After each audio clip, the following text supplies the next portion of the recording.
Take a look at this heisting dilemma that we can put our partner into from the butterfly guard. There are so many different things we can do, right? We have attacks to the upper body, attacks to the lower body. One thing that we usually like to do to get things rolling is to elevate our partner. That puts them in an immediate dilemma. If they don't do anything and they keep their hands on us, then it's very easy to simply tilt and take your partner over. So after a certain level, nobody's going to do that. What they'll usually do is put their hands on the floor. So when we elevate, we put our partner's hands on the floor. If their legs are exposed from here, then we can enter into Ashigarami. Okay? This is, again, a fairly common sequence. We elevate and we threaten a sweep, like a Sumigaeshi style sweep, or if that works, then we sweep them. If it doesn't, then we go in and attack our partner's legs, all right? Sometimes what you'll find is you're going to go to elevate and you get a real strong pullback reaction that your partner doesn't want to come with you. That creates a bit of space in this upper body area for us to lock our hands. So it's going to look like this. Slide your hips forward with a rounded body.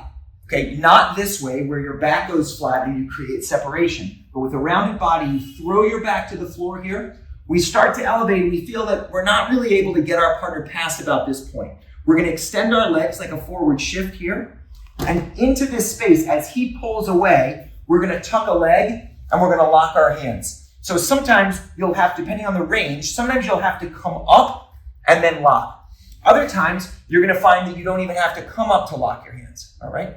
The challenge is if you're too close, you'll lock your hands, but you won't be able to do the next part of the move. You'll have to scoot your hips back, then you're going to tuck your leg. Now the heist. When we heist, we pull. You'll notice that my head is here on the front of his chest. It's not going to be over his shoulder. So we can push with the head and pull with our arms in the same way that we would if we were standing, okay? With the bottom leg tucked, we're going to rise here and put the foot behind us. Now we have one objective. That's to get our partner's shoulders behind their hips. When you push with your head and pull with your hands, that's a relatively easy thing to do. Once his shoulders go behind his hips, it's very, very difficult for him to return to his natural posture. So now you can push up and stand.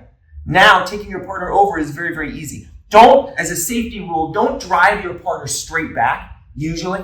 Okay, instead, it's a little more efficient, it's better technique to draw your partner into you here.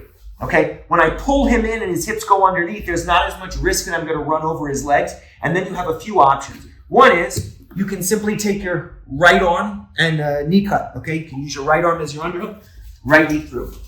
Okay, another good option here, once you draw your partner to you, is just to take a big step through and walk your partner down here into the mounted position. Okay, so either of these are good. The core element of what we're working on is this idea of heisting.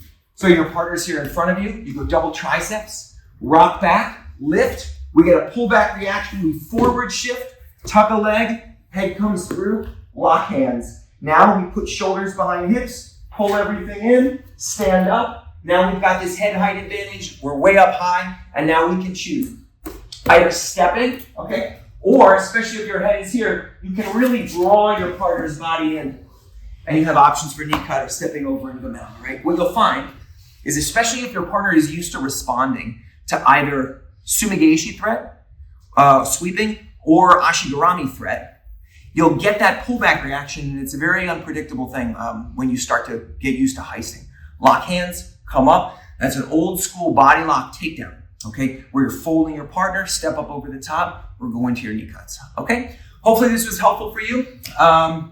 We have a few things down below for you to check out, including some new, relatively new, hopefully, while you're watching this.